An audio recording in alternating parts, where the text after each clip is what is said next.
Now the topic before us is structure your presentation. Now we will discuss what should be the structure of our presentation. First is we should start with a strong opening. When we begin our presentation, it should be with an attention grabbing statement, or we should start our presentation with a question that will attract our audience towards our presentation and make them interested in our topic. We can also start with a relevant quote, a story, or a surprising statistic. Next point is we should use a consistent design throughout our presentation. If we use a consistent design throughout our presentation, it will give a cohesive look. That is, it will look appropriate.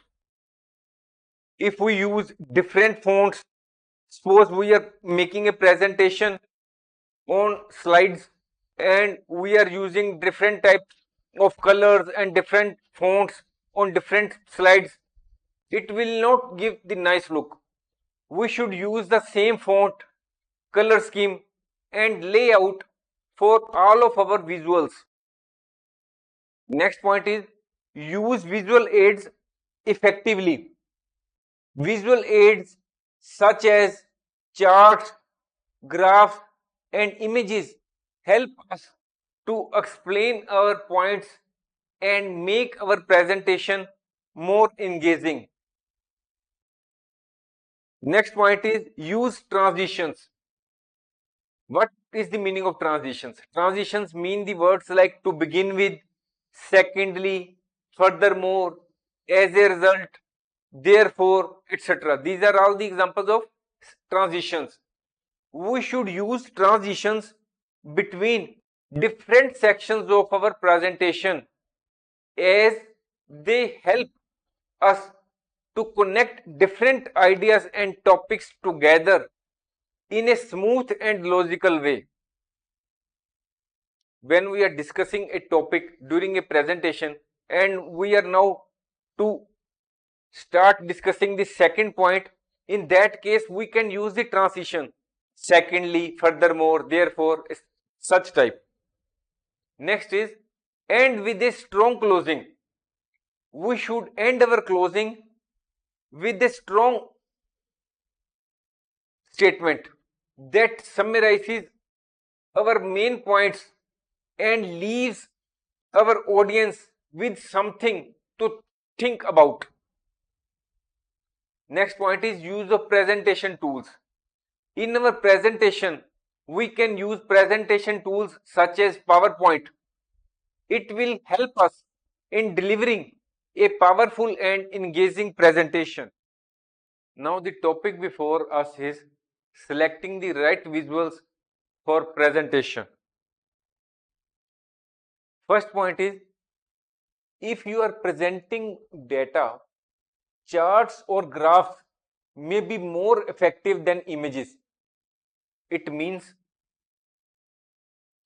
that suppose you are giving a presentation to the prospective investors to invest in your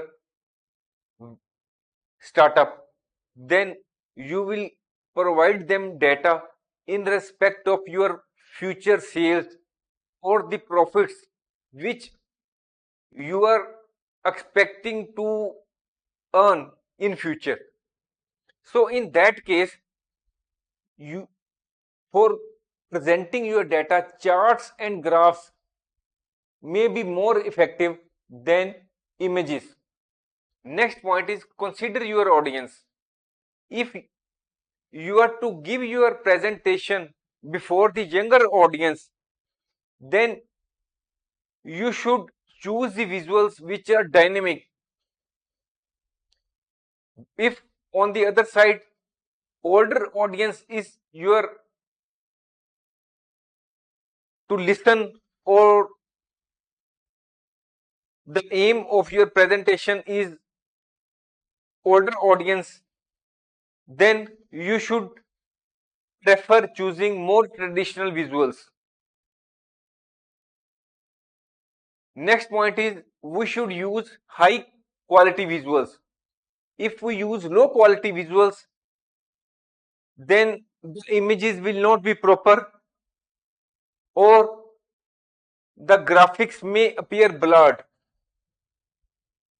Fourth point is we should use relevant visuals which give value to our presentation. If we use irrelevant visuals, they may distract or confuse our audience. Fifth point is avoid using too many visuals. If we use too many visuals, it can distract our audience from our message. Next point is use the same font, color scheme and layout for all of our visuals. Seventh point is use a different color or font size to draw the attention to important text or data. That is, we are to highlight the important text or data, and for that purpose we can use different color or different font size. It means that the font size may be bigger. Next point is use appropriate font size. Make sure your fonts are large enough to be read easily by your audience. Use a font size of at least 24 points for text and 36 points for headings. Next point is avoid using too much text. Avoid using long sentences in your presentation. Use bullet points or short phrases instead. Thanks for watching. Now the topic before us is practice delivering presentation. Delivering presentation can be a daunting task for many people.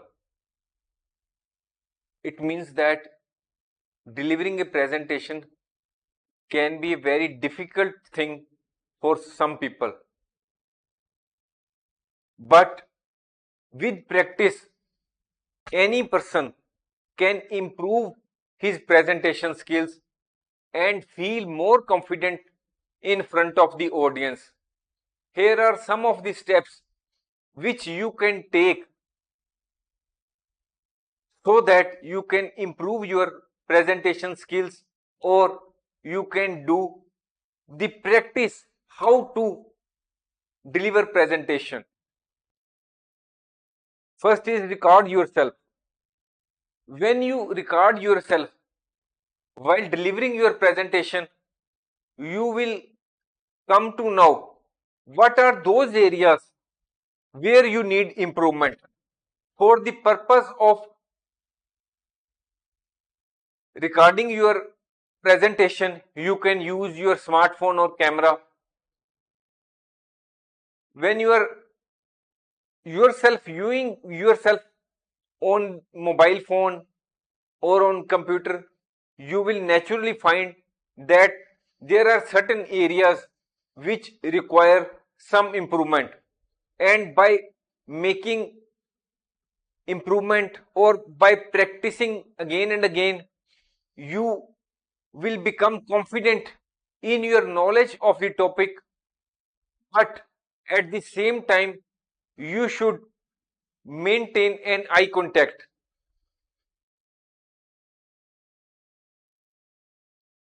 Next point is practice in front of a mirror. When you do practice in front of the mirror, it will improve your body language. You can also improve your facial expression and gestures. Next is you can do the practice of your presentation with your friend, colleague or your family member. who can provide you the feedback on your presentation, and you can refine your delivery. Next point is ask for feedback. You can also ask your instructor to give you feedback on your presentation. The feedback may be related to your posture, or your eye contact, or facial expression, movement, tone of voice, pacing, clarity, confidence, or engagement with the audience. Fifth point is write down the feedback you receive and find out the areas where you can do some improvement. Use feedback to improve. Improve your presentation on the basis of the feedback you have received, and you should make practice again. This cycle of feedback and improvement will certainly improve your presentation skills, and it will also build confidence in you that you can give your presentation in a very confident manner before the audience.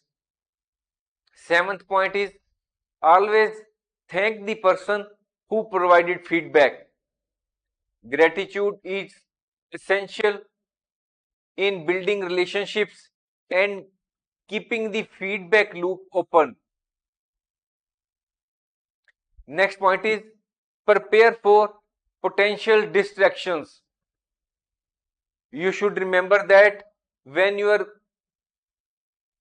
giving presentation, certain distractions might come there, which may be in the form of some voices from the audience, or some distraction from the outside environment in the form of vehicle noise or etc.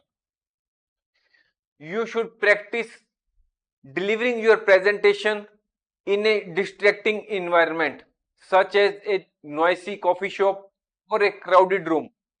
By doing so, you will learn how to stay focused and give your presentation even in a challenging situation.